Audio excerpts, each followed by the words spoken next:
Everyone knows Thomas Edison invented the light bulb. Almost nobody knows what was happening inside his head the day before he got it right. October 20th, 1879, Menlo Park, New Jersey. A two-story wooden laboratory sits 12 miles south of Newark. Inside, a 32-year-old inventor is about to lose everything he promised. $40,000 spent, 14 months burned, 1,200 experiments failed, and the men with the money are getting impatient. You need to understand something. Edison didn't start this project alone in a basement. He started it with investors from the Edison Electric Light Company watching his every move. These weren't patient people. These were men who'd watched gas company stocks plummet the moment Edison announced he'd solve electric lighting in just a few weeks back in September 1878. That was over a year ago. The weeks turned to months. The months turned to 14. And the solution? Still nowhere. Walk into that laboratory on October 20th. Second floor, bottles line every wall like an apothecary. Thousands of them. Different colors, different sizes. In the corner sits a cabinet organ that Edison plays with soot-stained hands when he needs to think. Benches covered with batteries, microscopes, magnifying glasses, crucibles, retorts, an ash-covered forge in the corner. The smell of chemicals and burnt metal hangs in the air. This isn't just a lab, it's a factory for failure, and Edison knows it. Here's what people miss about that moment. Edison isn't some lone genius having eureka moments in the dark. He's running a team of 20 to 30 men. Charles Batchelor, his chief mechanical assistant from Manchester, England, born December 25th, 1845. The man who documents every single experiment in meticulous notebooks. Francis Upton, 26 years old, Princeton graduate with a master's in science. The mathematician Edison desperately needs, because Edison himself later admitted he didn't even understand Ohm's law. John Cruzy, the Swiss-born machinist who translates Edison's rough sketches into precision apparatus. These men work around the clock. They bet on how long each lamp will last before burning out. They relieve tedium with practical jokes and competitions over who can generate the highest voltage with a hand-cranked generator. But underneath the camaraderie sits pressure. Cold, heavy pressure. If you value documented innovation history and engineering breakthroughs like this, subscribe. It's the best way to support our work. Also comment from which city you're hearing this from. Also, this script is researched and factual, using sources from the Thomas A. Edison Papers at Rutgers University, a comprehensive digitized archive published by University Press in multiple volumes from 1989 through 2023, with specific documents from Edison's laboratory notebooks and Charles Batchelor's experimental records from October 1879, held at the Edison National Historical Park. We also drew from EBSCO Research's peer-reviewed historical databases and the engineering and technology history Wiki's verified technical documentation. These aren't popular history books. These are primary source documents, laboratory notebooks, patent filings, actual experimental data recorded by the men in that room. Now back to October 20th. The platinum problem had nearly broken him. All through the spring and summer of 1879, Edison believed platinum was the answer. High melting point. It could be wound into tight coils to increase resistance. Resistant to oxidation. Perfect. Except for three problems. First, platinum cost a fortune. Second, even in a vacuum, the metal absorbed gases during heating, weakening it and causing it to melt at lower temperatures than expected. Third, platinum had low electrical resistance, meaning Edison's distribution system would need massive, expensive copper conductors. The math didn't work, the economics didn't work, the physics barely worked. Edison attacked the platinum shortage the way he attacked everything, with exhaustive, almost obsessive thoroughness. Starting in late spring of 1879, he sent circular letters to mining districts across the United States. He wrote personally to American ambassadors in countries with platinum mines. He studied geological reports. He read mining literature. His laboratory received voluminous correspondence from mining communities in the western states. His chemists assayed ore samples sent from across the country. Edison spent the entire summer chasing a metal that would never give him what he needed. Months wasted. By early October 1879, the platinum experiments had reached a dead end. The vacuum pump technology had improved dramatically. William Bates, a glassblower from the New York firm Reinman and Bates, had helped develop better pumps. When Bates refused to join the staff permanently, Edison hired Ludwig Bohm, a young German-trained glassblower who'd worked with Geissler himself. Bohm was making $20 per week in late 1879, $30 by 1880. The new pumps combined Geissler and Sprengel designs. Geissler for speed, Sprengel for depth of vacuum. They added a McLeod gauge. These pumps created vacuums within 1/1,000,000th part of air remaining. Better than anything else in the world at that time. The vacuum problem was solved, but the filament problem remained. October 7th, 1879. Charles Batchelor records experiments with spirals formed of soft, pressed carbon. They used materials at hand, arc-light carbons and lamp black mixed with tar, the same lamp black used in making telephone transmitter buttons. Edison and Batchelor had spent much of the summer and early fall working on telephone experiments for the newly formed Edison Telephone Company of London. Those carbon buttons were still being made at the Menlo Park Laboratory in a little shed next to the main building. Kerosene lanterns burned day and night in that shed. The lamp blacks scraped from the glass chimneys got pressed into buttons for telephone transmitters. One innovation feeding another. The carbon was there, right there, available, cheap, high resistance. But carbon burned up too fast in air. That's why Edison had abandoned it months earlier. Except now he had a vacuum good enough to protect it. Here's what happened in Edison's mind. He'd been working on two projects simultaneously, the electric light and the telephone transmitter. The carbon button transmitter worked by varying electrical resistance when sound waves pressed the diaphragm against the lamp black button. Variable resistance. That concept lived in Edison's hands all summer long as he and Batchelor manufactured those buttons. Then the analogy clicked. Edison had determined from the beginning that the most efficient incandescent filament would be a thin wire spiral. Decreased radiating surface meant less energy lost through heat radiation instead of light. Spiral form also increased electrical resistance. He'd been trying to make platinum into wire-like spirals. Then one night, and the first newspaper account from the New York Herald published December 21st, 1879 captures this moment. Edison sat in his laboratory rolling a piece of compressed lamp black mixed with tar between his fingers. The same lamp black from his telephone work. He rolled it absent-mindedly, thinking, reflecting on unfinished details. The lamp black became a slender thread between his fingers. He glanced at it. The idea occurred.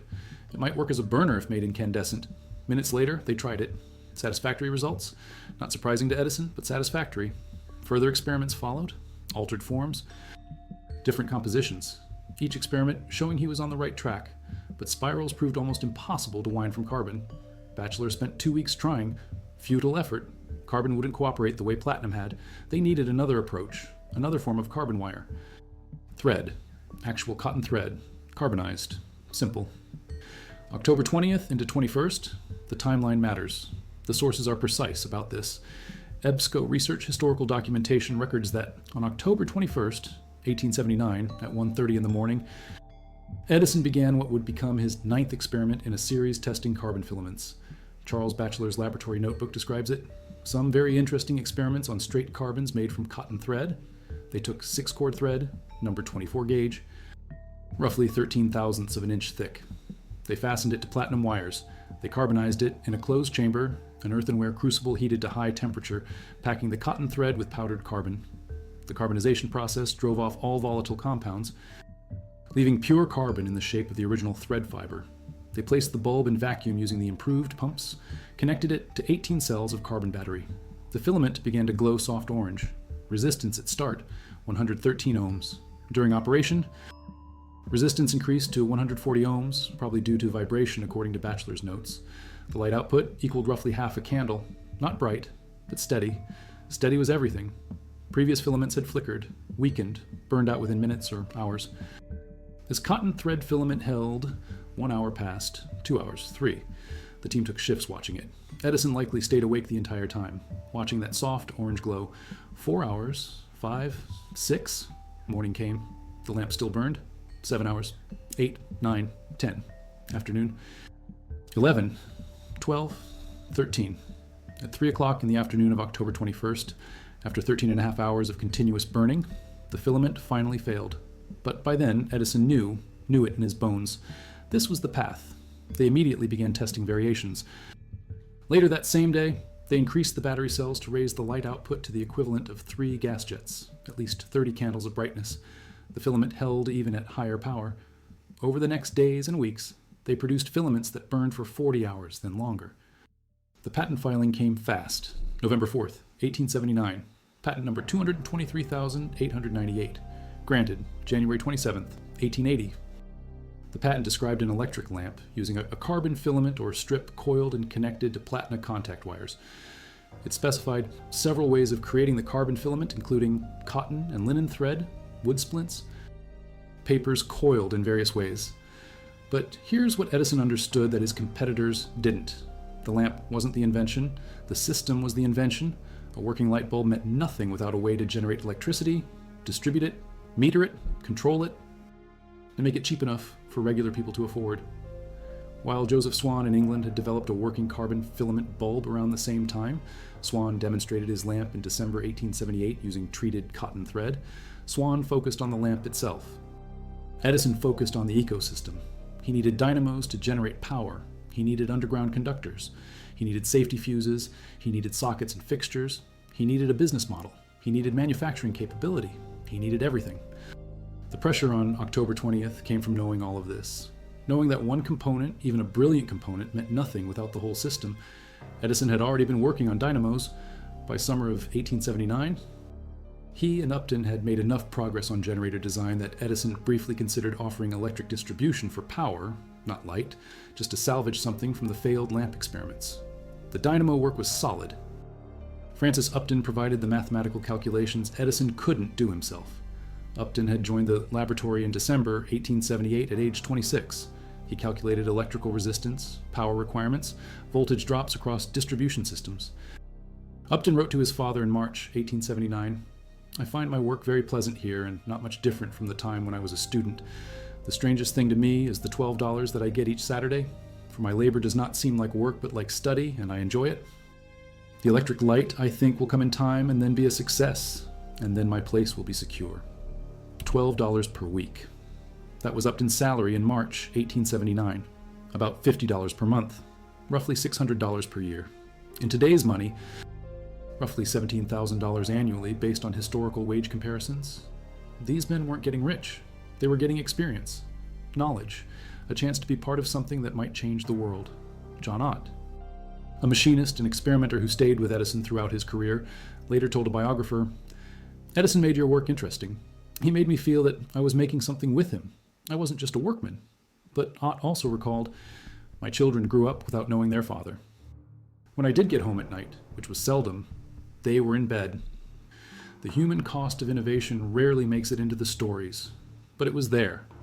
On October 20th, it was there in every man in that laboratory who hadn't seen his family in days. It was there in Edison's marriage. He'd married Mary Stilwell on Christmas Day, 1871, when she was 16 and he was 24. By 1879, they had 3 children. Mary and Estelle, called Dot, born February 18th, 1873, Thomas Alva Jr., and William Leslie. The family had moved to Gramercy Park in New York City, but spent summers at Menlo Park. Mary rarely saw her husband during these intense experimental periods. Edison was a poor financial manager despite being a sharp bargainer. He spent money as fast as he earned it. The laboratory consumed resources. The phonograph had made him famous. Demonstrated December 7th, 1877 at Scientific American's office. The Wizard of Menlo Park. The newspapers called him by spring 1878. But fame doesn't pay for 14 months of failed experiments. The Edison Electric Light Company formed in October 1878 specifically to fund the electric lighting research. Those investors wanted results, $40,000. That's what the successful October 21st test had cost by the time it happened. Published sources from Signify's company historical documentation, citing primary documents, confirm this figure. In $1,879, in today's money, roughly $850,000, 14 months of research, approximately 1,200 experiments by the time of the cotton thread success. Later, Edison would test over 6,000 vegetable growths searching for the optimal filament material. He told Scientific American in May 1904, "I soon ascertained why and started a man off for Japan on a bamboo hunt. Before I got through, I had tested no fewer than 6,000 vegetable growths and had ransacked the world for the most suitable bamboo." That's from Edison's own first-hand account, published 111 years ago. Not folklore, documentation. But on October 20th, Edison didn't know about bamboo yet. He knew about failure. He knew about pressure. He knew that platinum had consumed his summer. He knew that his team was exhausted.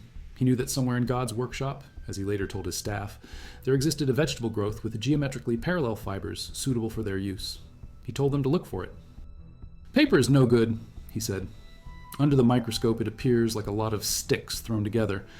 There are places where the fibers are packed and other places where there are few fibers, dense spots and great open holes." His chemist, Dr. Otto Moses, made a systematic study of carbon substances literature to guide the research. But systematic literature review takes time, and time was the one resource Edison couldn't manufacture. The public demonstration came December 31st, 1879, New Year's Eve. The Pennsylvania Railroad Company ran special trains to Menlo Park in response to public enthusiasm. Storm clouds blotted out the stars, but Christie Street sparkled with something foreign to 19th century eyes, a series of gleaming incandescent light bulbs on wooden lampposts. The laboratory blazed with 25 lamps. The office and counting room had 8 more. 20 additional lamps were distributed in the street leading to the depot and in adjoining houses. The entire system was explained in detail by Edison and his assistants. Hundreds of people, dressed in elegant evening wear and silk gowns, stepped off the nighttime train eager to witness the future. The New York Herald reported January 1st, 1880. Extra trains were run from east and west, and notwithstanding the stormy weather, hundreds of persons availed themselves of the privilege. More than 3,000 people visited over the course of the demonstrations. The bulbs used carbonized cardboard filaments shaped like horseshoes. Cardboard worked for demonstration purposes, but had serious defects for commercial use. The real work, the development work, was just beginning. By spring of 1880, Edison's staff expanded from 12 or 15 experimenters and machinists to as many as 60 men. Work was delegated, generators improved, meters developed, underground conductors designed, safety fuses created, lamp fixtures and sockets manufactured, and the search for better filament material intensified. Bamboo eventually won. Carbonized bamboo filaments could last over 1,200 hours. That became the standard Edison bulb design for the next 10 years. But the moment that mattered happened 24 hours before the public knew anything. October 20th into 21st, 1879, when Edison rolled lamp black between his fingers and saw the connection between telephone transmitters and lamp filaments, when Batchelor carefully documented experiment number 9 at 1:30 in the morning, when 6-cord thread number 24 got packed with powdered carbon and baked in an earthenware crucible, when platinum wires connected that fragile carbonized thread to 18 battery cells, when soft orange light began to glow in a vacuum bulb, when the resistance started at 113 ohms and climbed to 140, when 1 hour became 2, 2 became 5, 5 became 10, 10 became 13 and a half. When Edison and his team watched through the night and into the afternoon of October 21st, taking shifts, making notes, barely breathing. If you value documented science history and detailed historical research like this, subscribe. It's the best way to support our work. Also comment from which city you're hearing this from.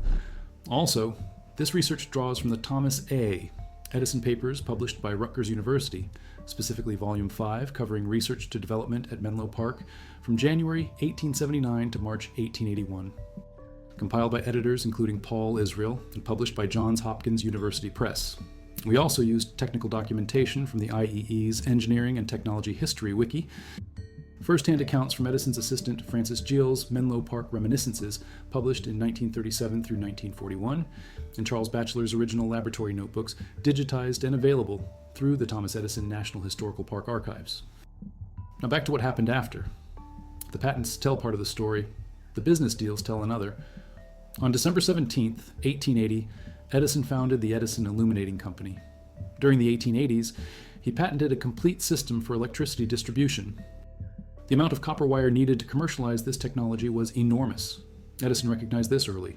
That's why he focused on high resistance lamps of at least 100 ohms, following Ohm's and Joule's laws to reduce the size and cost of copper conductors. Most of his contemporaries in the scientific and technical communities missed this connection. They focused on the lamp. Edison focused on the system economics. Arc lighting already existed. It was bright, harsh, suitable for street lighting in large spaces, but arc lights couldn't be subdivided for home use. Too bright, too intense, too expensive to operate. Edison's vision was domestic electric lighting, small lamps, comfortable brightness, affordable operation, a complete parallel to gas lighting, but better. That vision required thinking about manufacturing before the invention was even perfected. The Edison Lamp Company manufactured bulbs at a factory in New Jersey. The Edison Machine Works manufactured dynamos at a factory in New York City. Bergman and Company manufactured light fixtures and related equipment at a factory on Avenue B in New York City. 3 separate manufacturing operations for 3 components of one system, plus the Edison Electric Light Company to manage distribution and installation, plus the subsidiary companies in other cities and countries. This wasn't just invention, this was the creation of an industry, the electrical manufacturing industry, the foundation of modern electric utility power distribution systems used today. Joseph Swan had a working lamp. Swan's house became the first in the world to be lit by light bulbs and later by hydroelectric power in 1880. But Swan didn't build an industry. Henry Woodward and Matthew Evans filed a Canadian patent on July 28, 1874, for an incandescent lamp using carbon rods and nitrogen-filled glass bulbs. Effective design, but they couldn't commercialize it. They sold their patent rights to Edison in 1879 for $40,000. Edison bought the patent, not because he needed their design, but because he needed to control the intellectual property landscape. Legal battles were coming. He knew it. Patent litigation with Swan eventually led to formation of a joint company in 1883, Edison and Swan United. If you can't beat them, join them. If you can't join them, buy them. If you can't buy them, work around them. Edison understood business as well as he understood electricity. The competitors multiplied fast. William Sawyer and Alban Man received a United States patent for an incandescent lamp. Hiram Maxim founded the United States Electric Lighting Company. By 1883, a nest of 11 electric lighting companies were established. The patent office was flooded with applications. Legal teams worked overtime. The famous quote attributed to Edison, "Genius is 1% inspiration and 99% perspiration," wasn't about light bulbs. It was about persistence, about the work after the eureka moment, about turning a laboratory success into a commercial product, about surviving the competition, about building infrastructure, about training workers, about standardizing components, about managing investors, about dealing with skeptics, about proving it worked not just once in controlled conditions, but thousands of times in real homes and businesses. The War of the Currents came later. Edison's direct current system versus Nikola Tesla and George Westinghouse's alternating current system. That battle defined the 1890s. But it started with the choice Edison made in 1879 to focus on high-resistance lamps and parallel circuits. Technical decisions have consequences that echo for decades. Edison chose 110 volts as the standard voltage for his system based on the characteristics of the carbonized bamboo filament. The choice, made in a laboratory in New Jersey in 1879 testing carbonized bamboo, is why your home outlets today deliver 120 volts in the United States. Standards lock in, infrastructure builds around them, changing becomes increasingly expensive. The path chosen in October 1879 shaped the electrical grid of an entire nation. But back to the mind of Thomas Edison on October 20th. What was he thinking? The historical record gives us fragments. Edison later told interviewers he never allowed himself to become discouraged under any circumstances. Walter Mallory, a longtime associate, visited Edison's laboratory in the spring of 1904 while Edison was developing a nickel-iron battery. Mallory found Edison at a bench 3 feet wide and 12 to 15 feet long, covered with hundreds of little test cells. Edison was seated, testing, figuring, planning. Mallory learned Edison had made over 9,000 experiments trying to devise that battery without producing a single promising result. Mallory's sympathy got the better of his judgment. He said, "Isn't it a shame that with the tremendous amount of work you have done, you haven't been able to get any results?" Edison turned on him like a flash. With a smile, he replied, "Results? Whoa, man, I've gotten a lot of results. I know several thousand things that won't work." That attitude didn't appear suddenly in 1904. That was Edison's core operating system. It was there in October 1879. It was there through every failed platinum experiment. It was there through every carbonized material that burned up too quickly. It was there when investors questioned the timeline. It was there when newspapers grew impatient for miracles. It was there when his team worked around the clock, betting on lamp lifetimes, playing practical jokes to stay sane, eating late-night meals, singing bawdy songs, playing the laboratory organ, telling jokes, competing over who could generate more voltage. The culture Edison created at Menlo Park wasn't just about work. It was about making the work sustainable, about keeping spirits up through failure after failure after failure, about making people feel they were building something together, not just executing someone else's vision. That culture mattered on October 20th. When the platinum experiments had failed and the summer was gone and the investors were restless and the newspapers were skeptical and 14 months had burned through $40,000. When Edison rolled lamp black between his fingers and made the connection to carbonized thread, that wasn't just one man's insight. That was the product of a system Edison had built, a system where telephone work and lamp work happened simultaneously in the same building, where materials for one project became inspirations for another, where experimenters documented everything in notebooks, creating an institutional memory, where machinists could turn rough sketches into precision apparatus overnight, where glassblowers created custom vacuum pumps, where chemists analyzed materials, where mathematicians calculated resistance and voltage, where everyone understood they were part of something larger than any single invention. The modern research and development laboratory started at Menlo Park. Not the solo inventor working in isolation, but organized teamwork applied to invention. Edison didn't invent alone. He orchestrated, he hired specialists, he gave them problems to solve, he gave them resources, he gave them space to experiment, he gave them credit. Charles Batchelor got shares in Edison companies. Francis Upton became an investor in Edison Manufacturing Enterprises. John Crucy managed the Edison Machine Works from 1881. Samuel Insull, Edward Johnson, and others built careers on their work with Edison. The Edison General Electric Company became General Electric in 1892 after merging with Thomson Houston.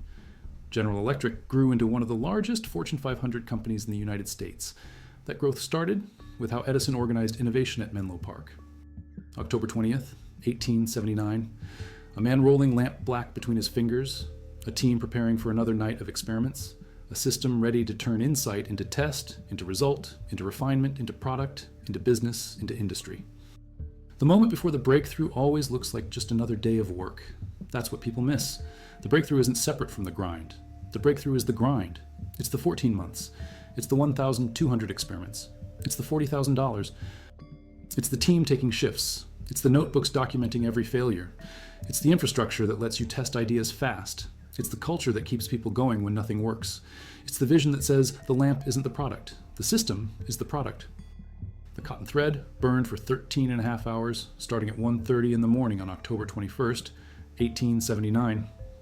But the real work happened in the 24 hours before that, when Edison connected telephone carbon to lamp filament in his mind, when he convinced his team to try cotton thread after 2 weeks of failed lamp black spirals, when Batchelor prepared the carbonization setup, when Bohm readied the vacuum pumps, when Upton checked the battery configuration, when Crucy ensured the apparatus was precise, when everyone prepared for experiment number 9, knowing experiments 1 through 8 had taught them something but hadn't given them the answer, knowing 9 might not be the answer either, knowing they'd run 10, 11, 12, 100 more if necessary, knowing Edison wouldn't stop, knowing the investors would eventually stop funding if results didn't come, knowing time was running out, knowing $40,000 was already spent, knowing the world was watching, knowing failure was always one experiment away, and knowing that the only way through was forward. The moment the filament glowed orange at 1:30 in the morning, everything changed. But nobody knew it yet. They'd seen filaments glow before. They'd seen them fail. This one had to prove itself, hour by hour, through the night, into morning, through afternoon. When it hit 10 hours, maybe then they started believing. When it hit 13 hours, they knew. But even then, 13 hours wasn't enough for commercial use. They needed 40 hours. They needed hundreds of hours. They eventually needed 1,200 hours with bamboo. But 13 hours proved the path was right, proved carbon could work, proved the vacuum was good enough, proved the system economics would work, proved everything Edison had been telling investors would work, proved the Wizard of Menlo Park wasn't just a newspaper nickname. The New York Herald published the story December 21st, 1879, 2 months after the successful test. Why the delay? Because Edison understood publicity. You don't announce a laboratory success. You announce a commercially viable product. Between October 21st and December 21st, the team refined the process. They tested variations. They improved lifetimes from 13 hours to 40 hours. They prepared for the New Year's Eve demonstration. They built up inventory of working lamps. They designed the display. They planned the system explanation. They rehearsed. They practiced. They made sure that when the public saw it, they saw something finished, not something promising. That's business sense. That's understanding that first impressions matter. That's knowing you only get one chance to launch. That's the difference between a clever inventor and someone who changes the world. The demonstration on December 31st, 1879, drew crowds despite storm weather. Special trains, thousands of visitors, lamps glowing in the laboratory, in the street, in nearby houses, the Pennsylvania Railroad Company betting on public interest, the newspapers covering it as a major event, the New York Daily Graphic putting it on the front page. This wasn't just a scientific achievement. This was a cultural moment, the beginning of the electric age, the end of reliance on gas lighting, candles, oil lamps, the start of a transformation in how humans used their evenings, how they worked, how they lived, how they organized their days. Electric light meant factories could run night shifts, meant streets could be safer, meant homes could be brighter, meant reading didn't strain eyes, meant productivity could increase, meant modern life could happen. But all of that, all of it, started with a man rolling lamp black between his fingers 24 hours before a 13-hour test. Started with a team willing to try experiment number 9 after 8 failures. Started with investors willing to fund 14 months of research. Started with Francis Upton doing math Edison couldn't do. Started with Charles Batchelor documenting everything. Started with John Cruzy building precise equipment. Started with Ludwig Bohm creating better vacuum pumps. Started with connections between telephone work and lamp work. Started with the willingness to abandon platinum after months of effort. Started with the courage to try carbon again after earlier failures. Started with systems thinking that said the lamp without the distribution system was worthless. Started with business sense that said patents matter. Manufacturing matters, marketing matters. Started with cultural choices about how to organize teamwork and sustain morale through failure. Started with a vision of domestic electric lighting when everyone else saw only arc lights for streets. The arc from vision to reality took years. The Edison Electric Light Company formed October 1878. The successful carbon filament test, October 21st, 1879. The public demonstration, December 31st, 1879.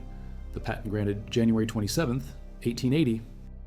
The Pearl Street Station, Edison's first central power station in New York, opened September 1882. Nearly 4 years from company formation to operational power station serving customers, 4 years of continuous work. By spring 1881, Edison had spent over $200,000 on research and development. In 1881 dollars, over $5 million in today's money. That's the real cost of innovation, not just the $40,000 to prove the concept, but the hundreds of thousands to make it real. To build the factories, to train the workers, to install the systems, to convince the customers, to fight the legal battles, to survive the competition, to scale production, to drop prices, to reach mass market, to change the world.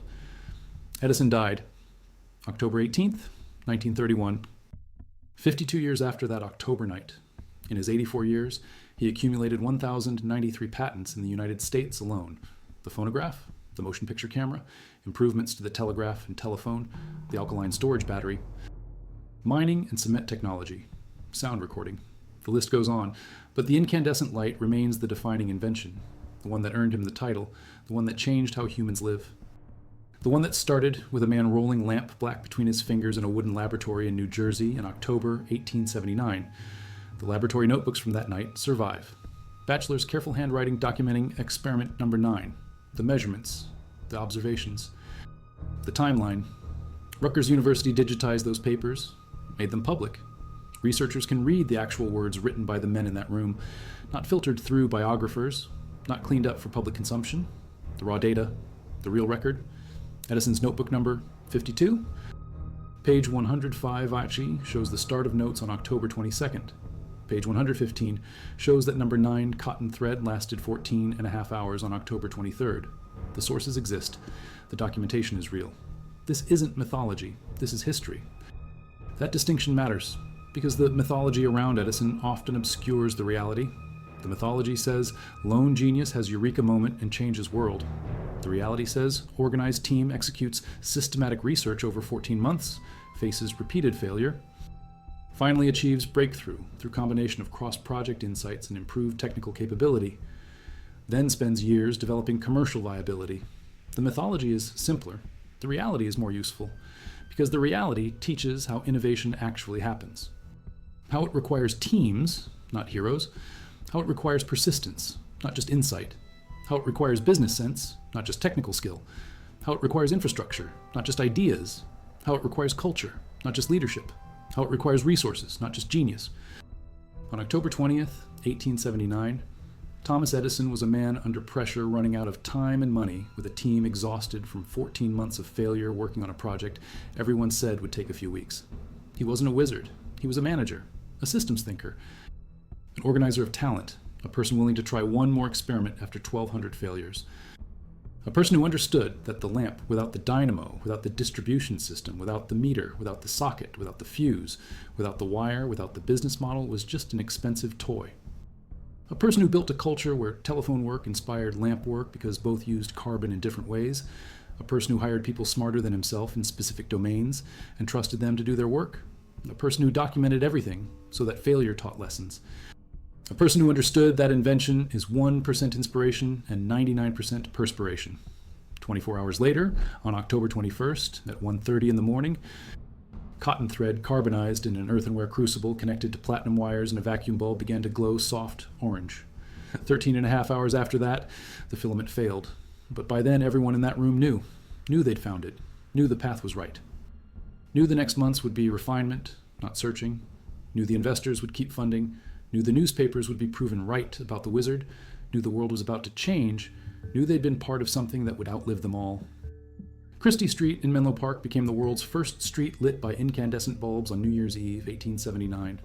Today, over 145 years later, that same basic technology, refined, improved, made more efficient, lights homes across the globe. LED bulbs replaced incandescent in recent years for energy efficiency, but the concept remains small, controlled, domestic electric lighting, affordable, safe, reliable. Edison's vision, Edison's system, Edison's innovation started with lamp black rolled between fingers on October 20th, 1879, 24 hours before everything changed,